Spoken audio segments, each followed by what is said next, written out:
are now plugged into Hooked on Science with Bruce and Tony Khan.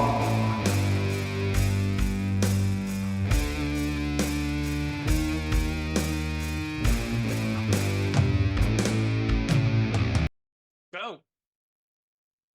Hey, what's up, everyone? Welcome to this week's episode of Hooked on Sonics. We are really excited about this week's episode. We have Danzig 5, Blackacidevil, and Waylon Jennings live from Austin, Texas, 1989 for Austin City Limits. I'm one of your two hosts, Bruce, and over there, uh, drinking some fine something over there.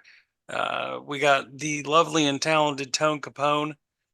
Lots of music news, lots of uh, drink reviews, and some couple really interesting albums, I think. So before we get into that, Tone, how are you? Good evening. I am fine. I am great considering these guys clinched this week. If you guys' teams are on the bubble or in the hunt still getting in, I'd like to wish you guys good luck. We're looking forward to that first round bye, getting rested up so we can go into the playoffs looking great. Other than that, ladies and gentlemen, I think we're going to have a wonderful, wonderful show this evening. I know we've got a couple really good albums to review. I'm not even going to pull no punches. Bruce, what you been listening to this week? Well, the big thing that I have been listening to this week was quite frankly, a little surprise. They released Willie Nelson's 90th birthday bash, 2 CD, Blu-ray, and then lots of clips on YouTube. Over 3 hours of music for this show. Lots of great guests: Chris Christopherson, Keith Richards, Snoop Dogg, Chris Stapleton, the Avett brothers, Cheryl Crow, Dave Matthews. The list goes on and on and on and on. Phenomenal watching all these artists paying tribute to Willie and getting a chance to sing with him too. So still cool to see Willie at 90 years old still getting it. Yeah, I believe Um, I saw the Snoop Dogg one on TikTok. yeah, So Yeah, it was pretty cool. Also been listening to the front man for Screaming Trees, who we reviewed a few weeks ago, Mark Lanigan, some of his solo stuff, some beautiful things that he's released, and definitely doing a little more deep dive on him. So, also been listening to a lot of other Danzig stuff as I was preparing for this week's episode. So, that's it for me. What about you, my friend? me personally, I've been listening to a lot of sleep stuff, a lot of stuff that falls off of sleep from High on Fire, Ohm, and some of Alice Cisneros' dubstep stuff. Yeah, I think it is dub. Also checked out your album. I'm looking forward to reviewing that. Um, who else was I listening to this week? Just we were discussing at some point in time that I'm going to try and do a deep dive on, like, Judas Priest is my next thing to conquer, just to deep diving, because I really feel like I'm missing something there, and I need to, you know I don't want to miss it, if that makes sense. You know what I Yeah. mean? Yeah. So, other than that, I got to finish up the Dolly Parton album for our 50th show. I think that's going to be swinging in just after the new year, I want to say. Um, with that being said, we're looking forward to that. But, that's pretty much what has been on my plate this week. And since we're going to keep moving right along at a lightning pace this evening, That's right. I am bringing you my beer review first. How about that? Get it. Boom, baby. We're going to take a sip of this bad boy. And it's a fiver all day, every day. This is one of my go-to beers. This is Bell's Two-Hearted IPA Ale. This is an absolutely wonderful IPA. When I want to introduce somebody to the IPAs, I usually start with this one. It's not too overbearing. It does have a bit of a hoppier flavor, so people understand what they're getting into IPAs. But other than that, boom, cheers to you. Boom. Skittles. 5? Give it a Five all 5. day. There you go. All right, and me, I went a little lighter. I had Jack Daniel's Bonded and Sprite Zero as the Nice. mixer. Nice. Now, you and I have also discussed at some point in time about, and I didn't get to finish that. I don't usually like my bourbon with a Sprite style drink, Mhm. but I can drink bourbon with Mountain Dew. Interesting. I've never had it with Mountain Dew. When you get the chance and you pour your next one next time around on that bonded, Mm-hmm. feel free to dump it in a little can of Mountain Dew if you feel like it. Okay. Yeah. It was I'll do that. it was the original speedball drink back in my day. Because you get all the caffeine from the Yeah, fucking yeah. Mountain Dew, and then the fucking bourbon getting you drunk. So it's kind of so Nice and even. It's yeah. nice and even. I like Yeah, it. yeah. Cool. Yeah. So for this, again, it, it sounds weird as a mixer, but it tastes really good. It's kind of an old school feel to it. Back in the day, we had Jack Daniels and regular Sprite or Seven Up. Back in the day, this is just a little twist on it because I'm old. I'm fat and old, so Sprite Zero, Jack Daniels Bonded. That's a phenomenal mix on its own. Um, I'm gonna give it a 4.8 all day. As long as it's not a Seagram 7 and 7. Ugh, I can't drink that stuff. It's gross. I couldn't tell you the last time I had Seagrams. That's a hard Couldn't tell you. pass for me. You'll never see it on my shelf. And if it is on my shelf, I damn sure didn't buy it. I was going to say, well, there goes your Christmas gift. No, thank you, sir. No, listen, let me explain to you something. This is now you've opened a bad can of worms. Let me tell you something. If you bring me a bottle and it is some bullshit, I am not going to pretend I like the bullshit. Do not show up at a bourbon aficionado's house with a bottle of fucking Jim Beam Red Stag and think that you're going to be welcome with fucking open arms and that it's going to be, hey, that's okay, buddy. That's not going to happen. That's not going to fucking be me No red ever. stack? Dude, I had a kid bring me a bottle of the UFC fucking endorsed fucking howler head fucking monkey shit. And this is a banana whiskey or bourbon, whatever you want to call it. It was the grossest shit I ever drank in my entire life. I would rather drink bleach. I am not fucking I heard it kidding. gets rid of COVID. Dude, and I told that kid, I fucking told that kid, don't ever Shut up. show up at my house with this shit again. And from now on, when you come over and you want to drink, you can drink that. Now I'm I'm kind of sorry, interested in trying it. dude. I'm sorry. I don't mean to sound like an asshole, but if you are going to pick me up a bottle of bourbon, I am not that hard to please, even on the cheap end. I can tell you a $13 bottle of bourbon that would fucking put a smile on my fucking face. I can tell you a $20 bottle of bourbon that will put a smile on my fucking face. But if you go buying some off-brand bullshit, and I've tasted that fucking proper 12 from fucking Conor McGregor, Yeah. that shit tastes like cat piss. You'll never catch me drinking that shit. That is the worst Irish fucking whiskey I ever had in my life. Ever. Good to know. Ever. Good to know. Let me ask you something. Do you like Irish whiskeys? Not particularly. Jameson? That's fine. Bushmills? I don't think I've had Bushmills. I Jameson, I don't. It's all right. I can drink Jameson, but I like it in the higher age. Mm-hmm. Jameson, you get up into Jameson 12 and 18, stuff like that. Okay, that's a little more palatable to me, but it's also a little more pricier, and that's fine. Yeah.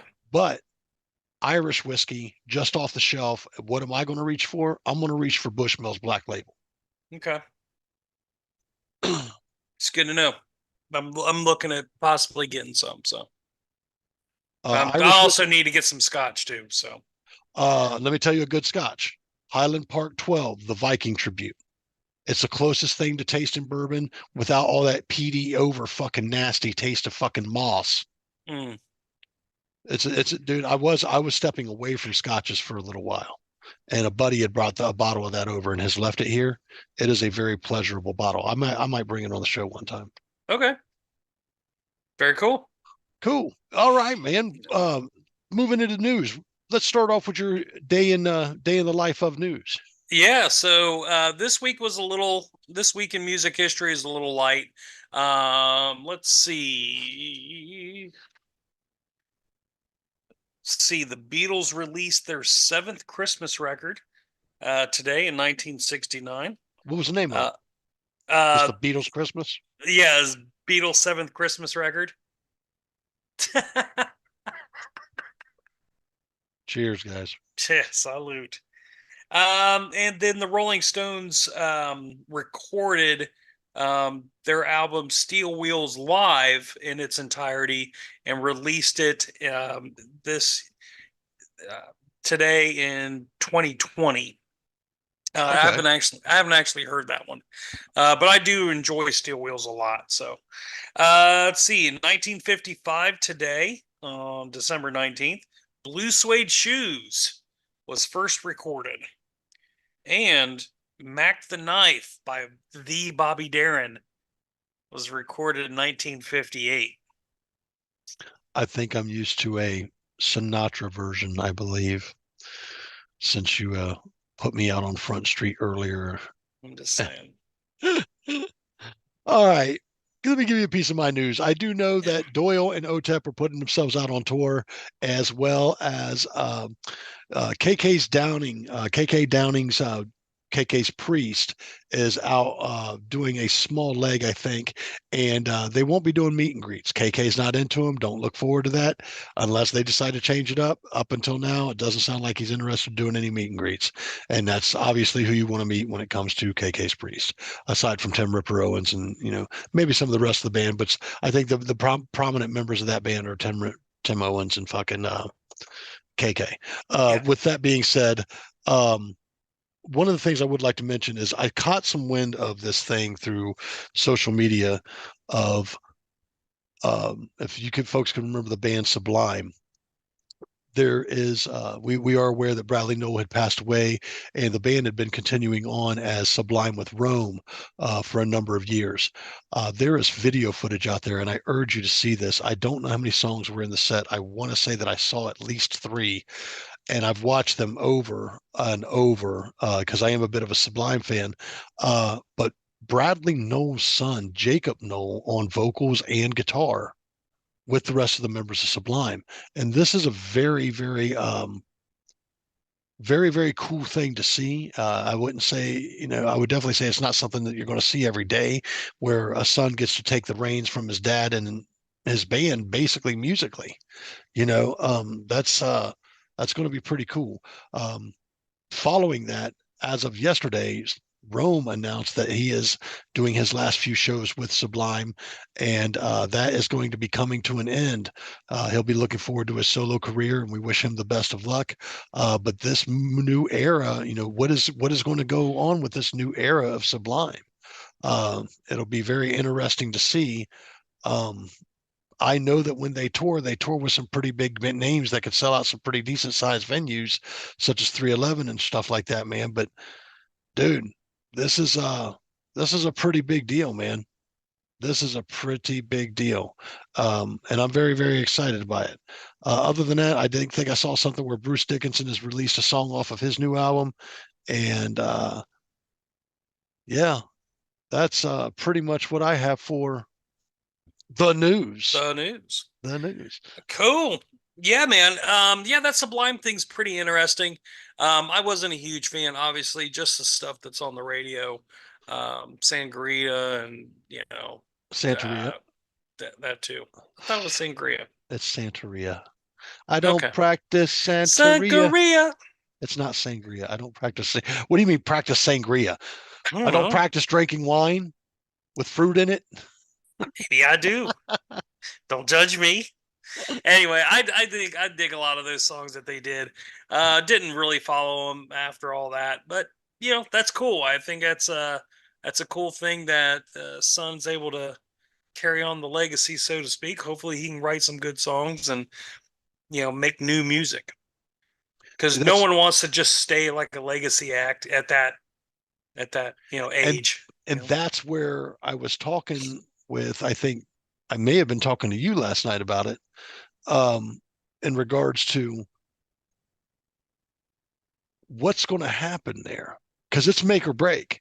Hmm. Like they could continue touring off of what's there of that, but will their new album, if they produce a new album, be as successful as anything they may have done before? Will they see that? Will they be able to replicate that success with his son? They Yeah, may be that'd able be to. cool. They'd be able. I mean, I could see them being able to replicate the success of touring, because Hmm. people are in. They have their own cult following. I get it.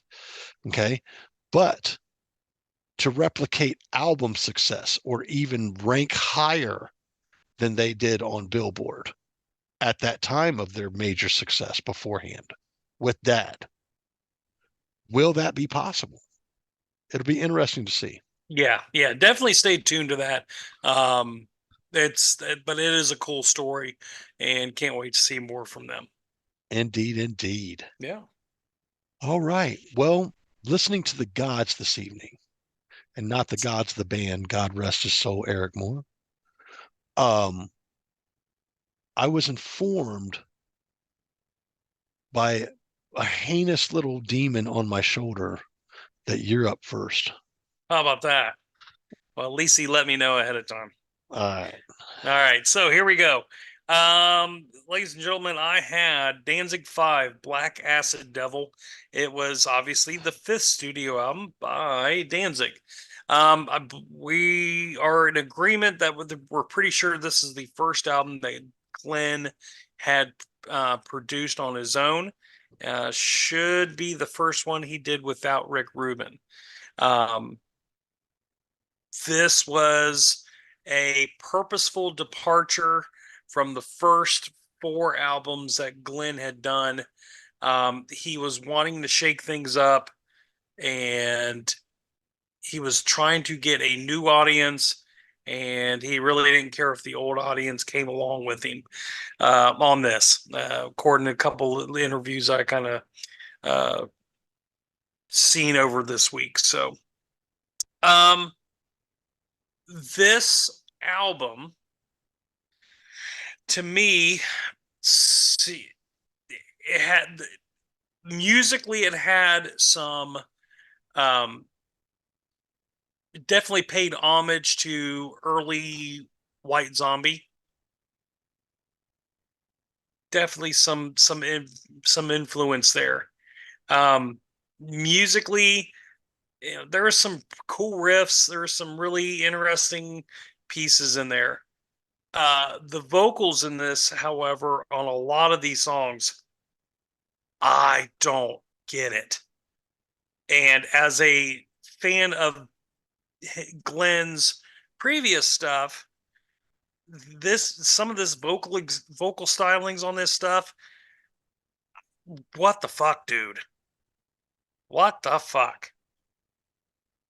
Um, but like he said, he didn't care. This yeah, dude, honestly, I think this was out his album to say, you know what?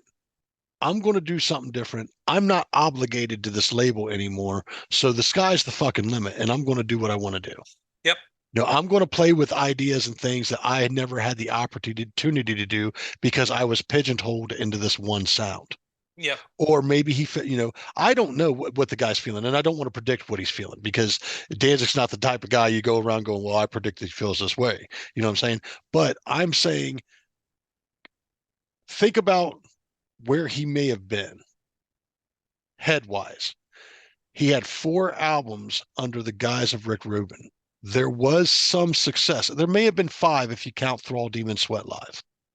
Okay. yeah, yeah, But moving on into five, if he's actually done and released from either the label or under the guise of Rick Rubin, what do you do?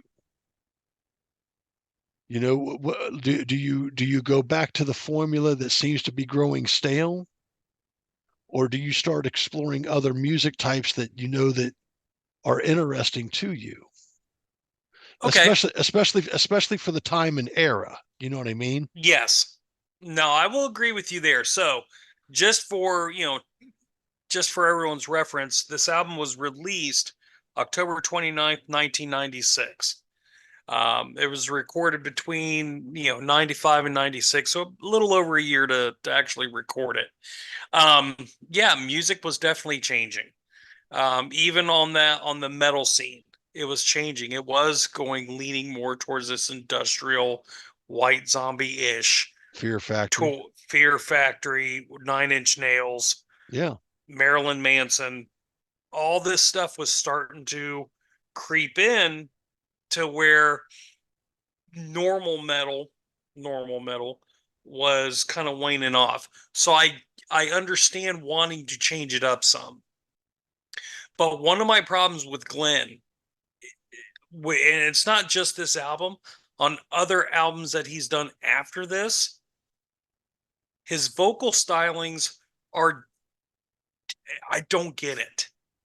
I don't get it. So one of the things that I noticed about Danzig's vocals when I was listening to the first four albums, just kind of going through them this week, he delivers the vocals in a very Jim Morrison feel, very Jim Morrison, especially live. You know how much I hate that comparison, but go ahead. I know, but it's accurate.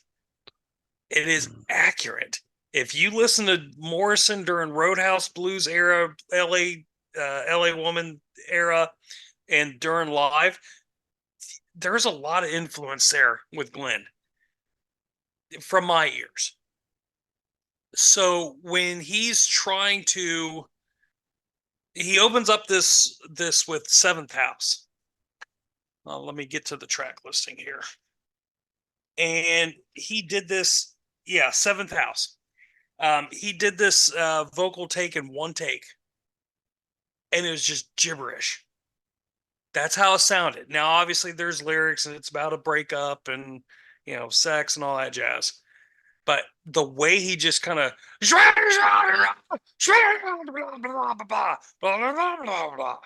it sounded like Vince Neil on Generation Swine. It sounded awful. Okay. It was a good riff, but the vocals, I was like, what are we in for? So I mean, I get it. It's especially for that being the opening track and you being used to what you're hearing. yeah, I get it. Trust me, I get it. But you know what? I'm also known. Maybe that first track is like I'm fucking free from my label, and he's really fucking really pumping it out, dude. This is like. but obviously you're a longtime Danzig fan. Can you understand why other Danzig fans didn't take to this album? Oh, completely.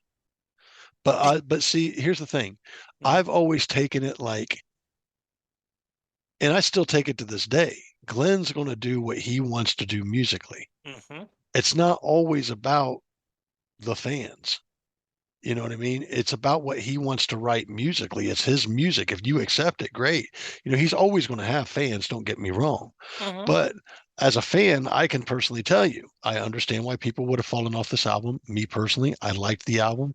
The first six albums are probably my favorite albums from Danzig, and then a lot of people who are original Danzig fans would say the first three. They would feel that four would be like for Metallica, the Black Album. You know what I mean? Where the transition would start to happen, and we weren't quite there. This album's okay, but we get into the fifth album, and Metallica would go into the Load album and go, Yeah. "Holy shit, this is a complete departure from what we're fucking used to." Right. You see what I'm saying? Right. So And bands were going through this stuff, and some people it worked for and some people it didn't, and some people's fan bases fucking just continued to hang on and hope for a fucking better day. And the Yep. same thing goes on with fucking Metallica right now, dude.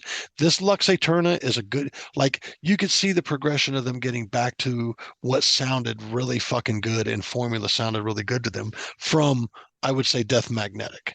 Yeah. Okay. Yeah. And there was this growing that was going on that was getting us to this, okay, we're getting back to where we, somewhat familiar territory. Mhm. And Danzig would do the five album, and we would still see some electronic stuff, and I think in some of the stuff that was on six, but six was a phenomenal fucking album, man. Like it was a phenomenally produced, like when I think about Danzig albums and production, I still feel production was dark from four back. I still feel production was a little, obviously weird, a little different on this album. Mhm. But on the sixth album, I would say production on this album would be just as good as production as fucking Megadeth's Rust in Peace. Okay. Just a phenomenal fucking produced album. You know what I Yep. mean? Mhm. So as a fan, I can definitely tell what you're saying, and I can completely understand where you're coming from. But Glenn's been known to do this type of shit. Have Yeah. you ever have you ever gotten to hear the operatic shit, the the fucking, what do they call that? Not opera, opera style music, but and it is some opera style pieces in it. The Black Araya 1 and 2 albums.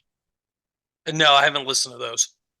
I mean, they're probably some of my favorite classical style masterpieces, man. Mhm. And the inlay cover is it says something to the effect of, may this album take you places that you've always wanted to be but never could, or something like that. And Okay. it's basically based on the whole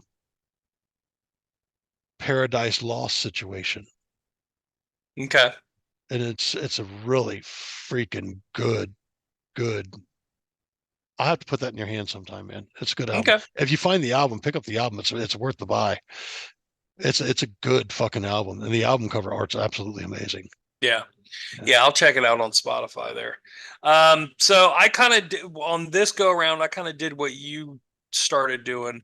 I did the grades on each song. Um, you may be able to change my mind on a couple of these, but Seventh House, first song on here, I gave it a D. Uh, the only reason I didn't give it an F because I like I like that industrial sound. I like that zombie sound that he was trying to go for. I just the vocals I did not connect with them. Well, Uh, uh, it was a huge shock to the system, sure, but you can considering what you know of Danzig. right, right. Black Acid Devil, I gave it a C. I gave it a C. Let's see. See All You Were, I think I gave that a D as well. Oh my god. Ugh. Oh my Here, god. this will turn around for you. Sacrifice, where his vocals were actually really good. I I gave it gotta a feel all yeah, sacrifice. gave it a Yeah, B. that's I gave Sacrifice a B. Hint of Her Blood, it was a C. It was fine. It wasn't a standout track. Serpentia, I'm with you on this. We kind of talked about it a little bit off there. It's a D. It was a throwaway track to me. yeah. Um, here is these next two songs are the ones I really wish there was more of this on this album. Yeah. Come to Silver with him and Jerry Cantrell, and the cover of Black Sabbath's Hand of Doom. Glenn kind of reworked some of the lyrics, I guess, and arranged it a little bit different, obviously, again, to fit more into this industrial sound. But they knocked out of the park with both of these songs. So Come to Silver and Hand of Doom both got A's for me. Power of Darkness was really good. I gave that a B, and I really enjoyed Ashes, the final song on the original release. There ended up being 3 releases to this album. The second one had back in 2000 that was reissued, had 3 additional songs. I didn't actually listen to those ones though. I just didn't have them on me. So, but all in all, I think if Glenn had somebody, I think if Glenn had a good producer or somebody in his ear to say, hey, let's fine tune some of these vocals, this would have been a much better, well received album. I don't think it's necessarily the industrial sound that turned people off. I think it was his performance that probably turned a lot of people off. Because musically it's there. Musically it's there for the most part. But just his delivery It was was not Glenn. great. Dude, it was Glenn. I just looked it up. He was the producer. Okay. Yeah, I think, and a lot of these guys, they get in their own way sometimes. I think with some more help, some more kind of let's bring these vocals in a little bit more. I think it would have been a better received album. Me personally, I'm going to give this a 6. Um, this is it was a good first attempt at trying to do something different, but he failed to me. It doesn't hold a candle to the first 4. Does not hold a candle. And that's what happened. Yeah. You grew to love the original Danzig sound, the original lineup. Yeah. That original bluesy guitar style, metal, rooted in Sabbath feel. I get it. Right. I get it. But also I like that industrial sound. He just didn't pull it off well. You know what I wonder?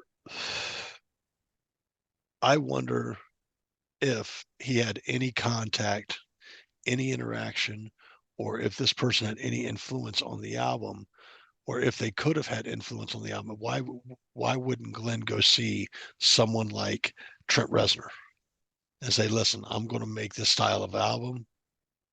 Trent Reznor's a really good producer. Yeah, for sure. Why I think there may have been a track that may have been produced by Reznor. I can't say for sure. I didn't see. Give me a second here.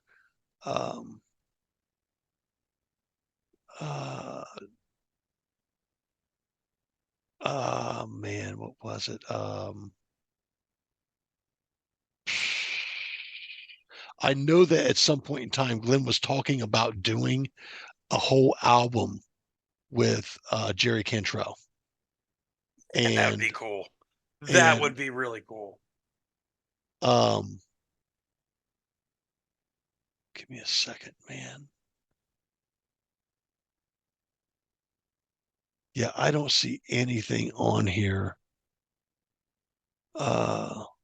that really kind of points to anyone that would have had any major influence. You said you gave it a 6, right? Yeah.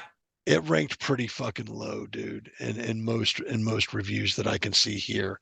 And so and real quick, just real quick on those reviews, kind of what, without taking a whole lot of time, what's some of the like sticking points? All Music gave it 2.5 stars out of 5.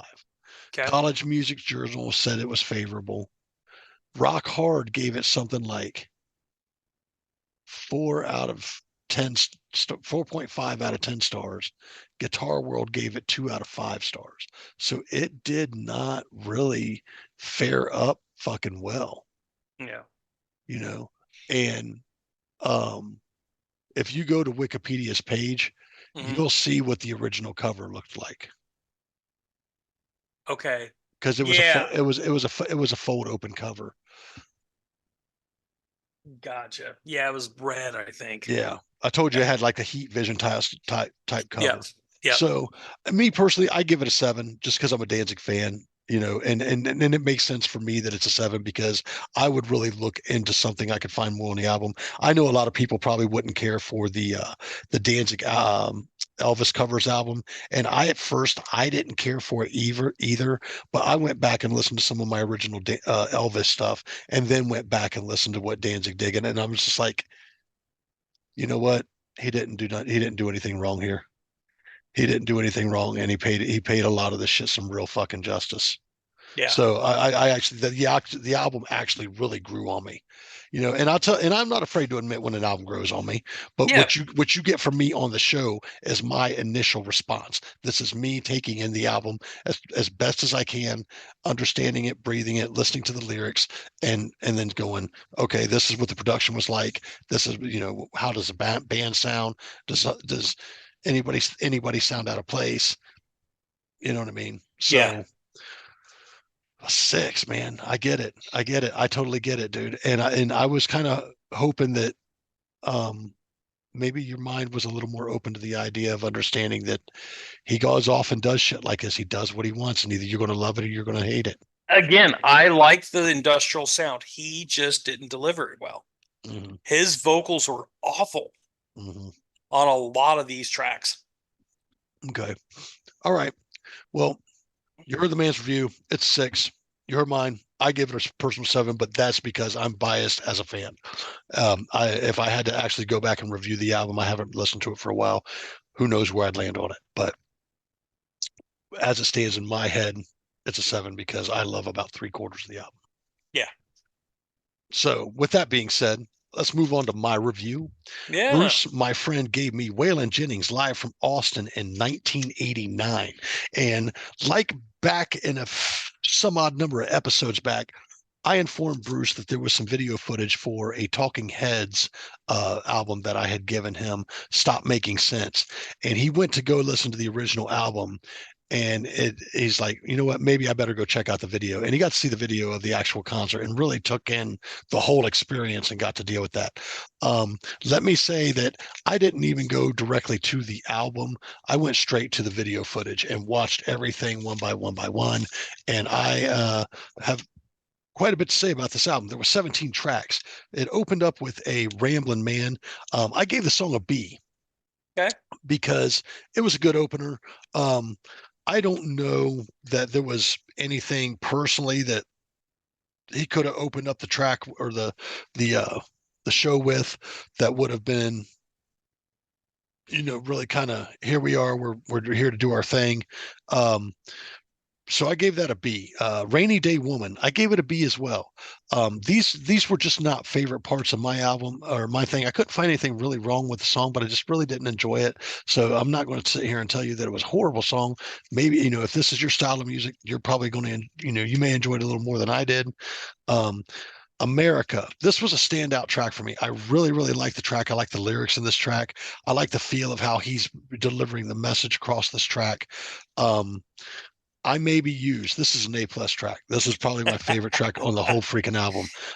This was probably one of my favorite tracks on the album. This is just a really fun track, and it really shows. I really like when country takes its turn on. Well, this is me, and this is how it is, and uh, if you don't like it, tough shit. You know what I mean? So I've always liked that. With that being said, that was great. Amanda, I gave that an A. Once again, we fall back down. We go into Me and Bobby McGee. I grew up on the Janis Joplin version of that song. Mhm. So I would rather hear it from a woman's perspective than a man's perspective. And that is why I gave that a B. There was nothing really wrong with the song, but hearing him sing Me and Bobby McGee, to me, it just didn't sit well. So I'll tell you something real quick on Me and Bobby McGee. Chris Christopherson actually wrote that song. Mhm. So it was originally written as Waylon did it. Waylon's been singing that song for as long as he's been playing. I was wondering how you were going to feel about that without having that knowledge. I don't find nothing wrong with the song. I get, right? but I get it. I grew up on Janis Joplin, and Yep. to me, it has more feel coming from a woman than it does a man. Yeah. you I know, get it. and just because of the lyrical content and stuff, you know what I mean? Mhm. There's a whole different element there than just hearing some dude talk about him and Bobby McGee. Like, hey, okay, yeah. So no, just don't, we're not But even going to go. Nope, but nope, in but nope, nope. this is a female version. Bobby is a female in this. Listen, I understand that. I'm just telling you. Yeah, but why? Why? This, let's not get into it. I don't want to deal with it. It's not happening. Trouble Man, track number 7. I gave this a B. It's okay, you know. Mama, don't let your babies grow up. Um, I really liked in the video footage, you know, and if you didn't see the video footage, you didn't know this. He takes his finger and sticks it up to the side of his nose to make a fucking little bit more of a whinier sound to sound like Willie Nelson when he goes to sing Willie's part in this song on Mama's Don't Let Your Babies Grow Up to Be Cowboys. Because of that, and only because of that, I gave it an A. Because that was the turning point. Was like, that was good. I dig that. If I would have been in the crowd and saw that, I would have probably been like, yeah, that's cool as shit, right? Um, Good old boys, A plus. Come on, dude. I grew up on the Dukes of Hazzard. There was no just the nostalgia feel there, right there, dude. Yeah. Real quick, did you see that video that I sent you with the Dukes Yeah, of Hazzard I things? did. I did. It was great, dude. Number 10, Bob Wills is Still King. Gave that an A. That was a pretty good song too. Everything else moving down this list just ends up being an A. Um, are you sure Hank did it this way? Cool song, really cool song. Suspicious Minds. This covers Suspicious Minds. The dark, more darker toned voice, more bassier style voice that really suits that song well. I really liked his version of it. Honky Tonk Angels, or no. I'm going to get into this. That and Honky Tonk Angels, both were great, but let's not fucking beat around the bush here either. With Jesse Coulter coming in, which I guess was his wife at the time. Yep, You know, that's his wife. from what I understand, she put her career on a bit of a back burner to just follow her husband and do the things his husband was doing, or her Yep, husband was doing. yep. She is would have liked to have wondered how things played out for her later on in her musical career, if they ever did, because she's a pretty damn good voice, man. And those two songs right there, bringing her out, Beautiful Woman on Stage. And I'm going to get to all this whole thing in a minute because I'm about to wrap this up. Um, really cool. Good Hearted Woman. Once she takes off stage and he goes into that, great placement for this song. Another A. Um, I've Always Been Crazy. Another A. Really dig that tune. When we get into Luckenbach, Texas, I would understand that this is actually something that he actually wrote. And I'm very familiar with this song. I just didn't know it was him. That is an amazing fucking tune. That is an amazing fucking country tune. That is a classic staple American fucking country tune. And Yep. that gets an A for me. That is a standout track. And then to close out the set with I Ain't Living Long Like This, it was just a great closer. Once again, this gets an A. It's a So rocker. this album is really, really cool. To see it though, if you can sync this up to your stereo and play this thing, um, man, you're gonna have a good time with this. And let me go ahead and give my other points on this real quick. Um, you were trying to discuss to me about his way of playing. He does have a pretty unique way of playing. His guitar, absolutely a beautiful, beautiful, beautiful Telecaster. One of the most beautiful Telecasters I've ever seen in my life. And I've seen this thing before. I know I have at some point growing up because my parents on my mom's side really listened to a lot of more country and stuff like that. So, um, uh, the slide guitar player, let's just talk about that guy for a minute. That guy is probably one of the best freaking dudes in that band. Like his playing is top notch for a freaking slide guitar player, dude. Can I say something real quick? Yeah. That is a pedal steel guitar, Right. and that is the great Ralph Mooney. Yeah. Well, Uh, dude, Moon is a fucking god. dude, that dude murdered everything, every note he played, dude, that was just a laceration. Here, you're gonna kill you with this one. Yeah, It was he was a god. it was good. That drummer, absolutely. Yeah. That drummer was tight as shit. Uh, the the keyboard player, the guy on keys, amazing. I would love to walk into a country and western bar and catch that dude at the piano, fucking just putting it down. That would be fucking good. Um, all the roles were filled. Yeah. All the roles were filled. There's, key players in places doing the things they were doing. They were fantastic. His daughter on vocals Uh, off behind him, amazing, amazing, amazing. Um, this takes me back to a childhood, man. Like hmm. I was probably 76, I would have been about 12, 13 years old when this would have dropped. I remember seeing stuff like this on the TV. I remember seeing these little country shows like this. Now, please understand at that age, this was not the music I was seeking out. Hmm. I had no interest in this stuff. Me None, neither. Me neither. none. I heard this stuff and it was flip. We ain't gonna listen to that shit. And growing up, your musical choices change. You get to diving into a little bit more. You start having a little more influence, remembering influence from your parents and family and friends. And country's taken a little bit into me, but it's still not music that I seek out. I still think, honestly, um, mm, one of the other things I also want to mention, you talked about his guitar playing.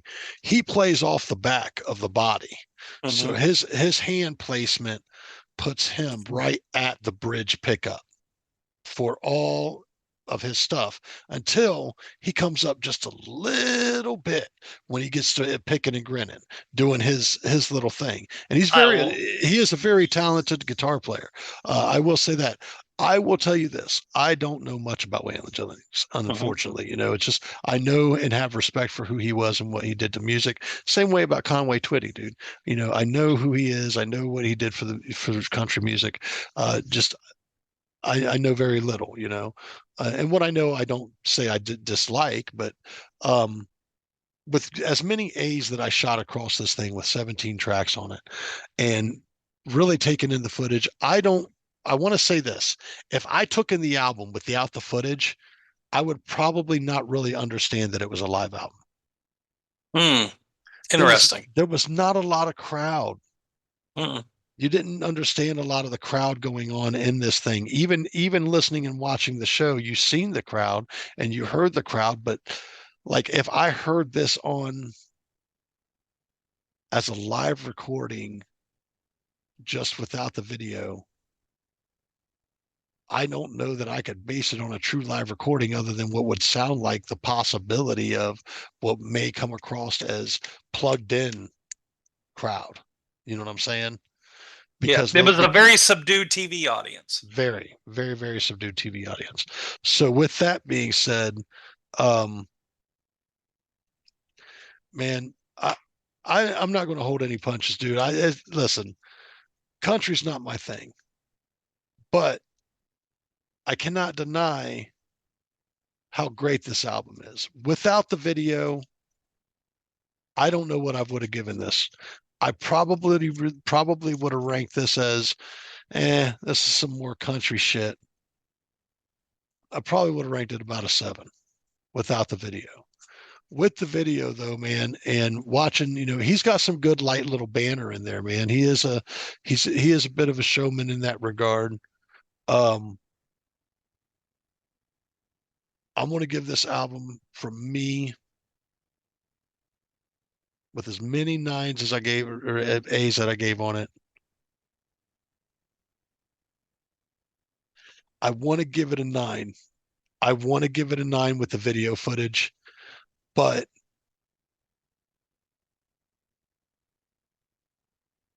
you know what? Because of the nostalgia factor, dude, it's a 9 with the video footage.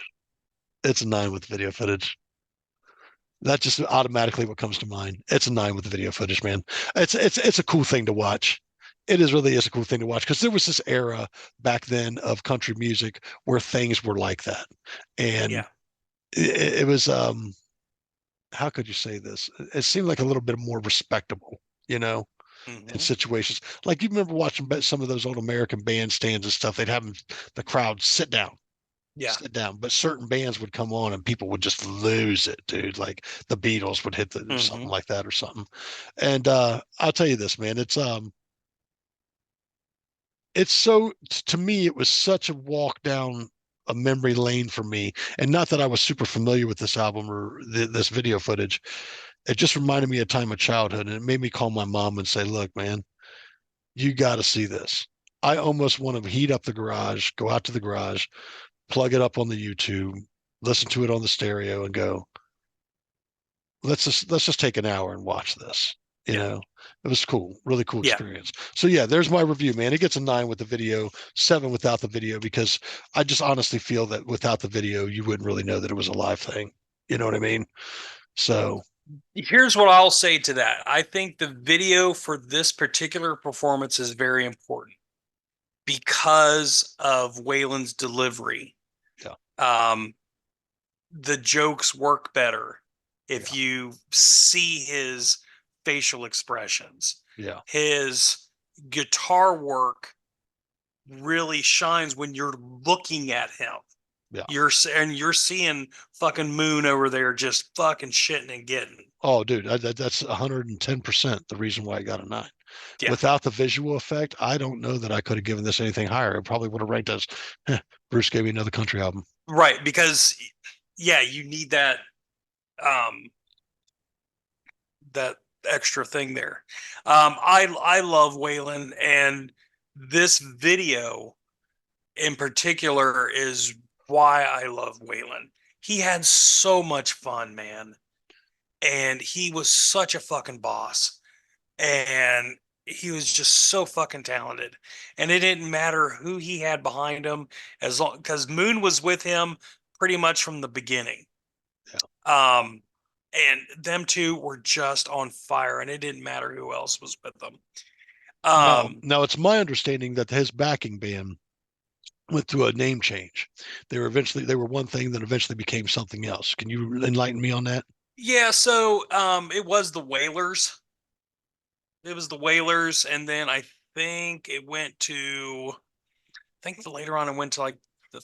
No, that's Shooters. Shooters backing band was the No, I think it was the 357s. Waylon Outlaws.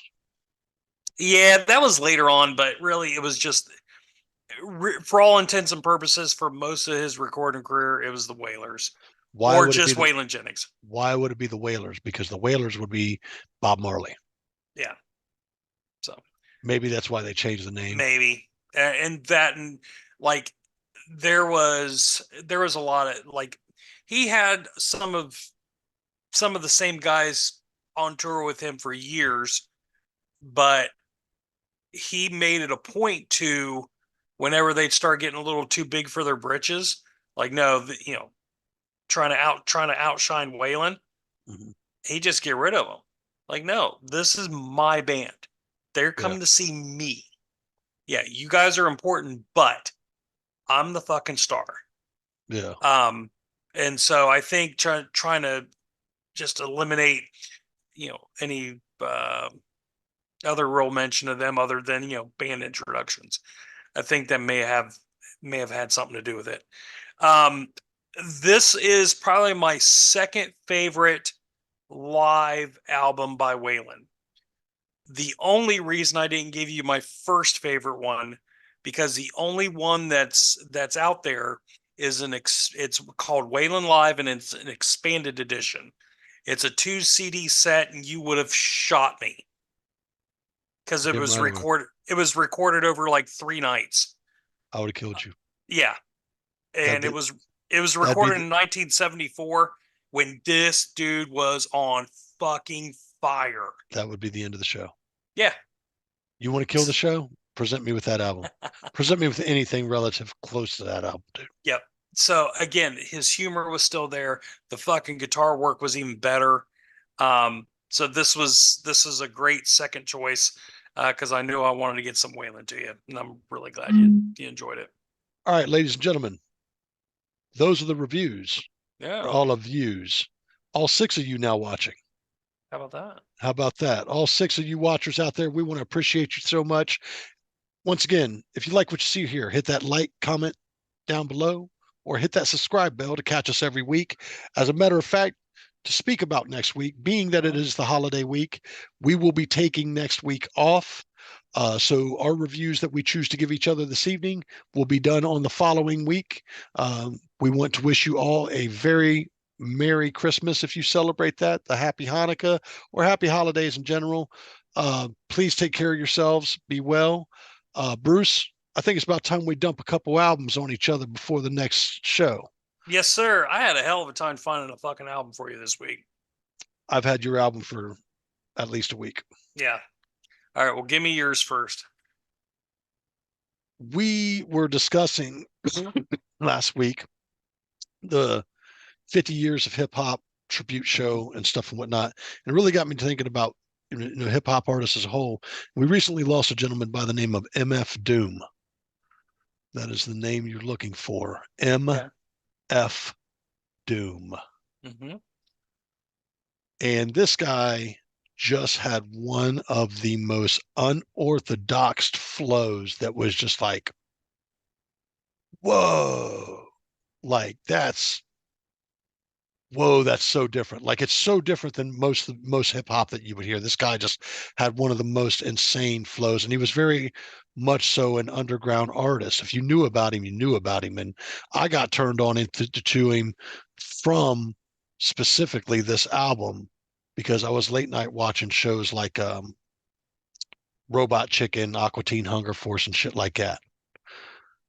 The name of the album I'm giving you is MF Doom, The Mouse and the Mask. The Mouse and the Mask. The Mouse and the Mask. Okay. Okay. After several hours and days of deliberating what I was going to give you, this album's been out for a couple months now. I still really enjoy it. I know you're a big fan of this band too, and I really want your opinion on this album. So I am giving you the Stones' Hackney Diamonds. That new shit, Yep, is it available it is available on the tube? on the tube. Fucking, I hate being forced to listen to an album I'm not ready to listen to. You're not ready to listen to it? No, it's on the list, but All right. trust Do me. you want me to give you something else? No, trust me, I want to hear it. Just gets moved up in priority. Okay. How many tracks are on this album? And have you listened to it? I have it. You own it. Mm-hmm. All right. How many tracks? I think it's like 12 or 13. I can't look at it right now or it'll probably shut off my Wi-Fi, but okay. yeah. But I will tell you as soon as we get done here. Okay. All right. So Rolling Stones Hackney Diamonds, and you got MF Doom, The Mouse and the Mask. Yeah, how about that? Dude. Now, is that the dude that has the Dr. Doom as the front logo? Yeah. Yeah, I've seen a lot of his stuff over at Lost and Found Records. And Check him out on Broadway in Knoxville, Tennessee. Yes, our good friends over here at Lost and Found Records, Knoxville, Tennessee. Yes, sir. I always try to keep that on hand when we mention them. So with that being said, I'm hoping to hear a good thing from you from this album. This album's a lot of fun. And dude, I like the artwork. Dude, I know that. Dude, that dude is a lyrical monster. So with that being said, dude, I can't wait to hear your review. We will not be here next week just due to the holidays. Once again, please take care of yourselves. Be safe, be well. We look forward to seeing all 6 of you viewers next time. Bruce, maybe 7. We are Hooked on Sonics. That's right. I'm Tone Capone. That's Bruce. We're out of here.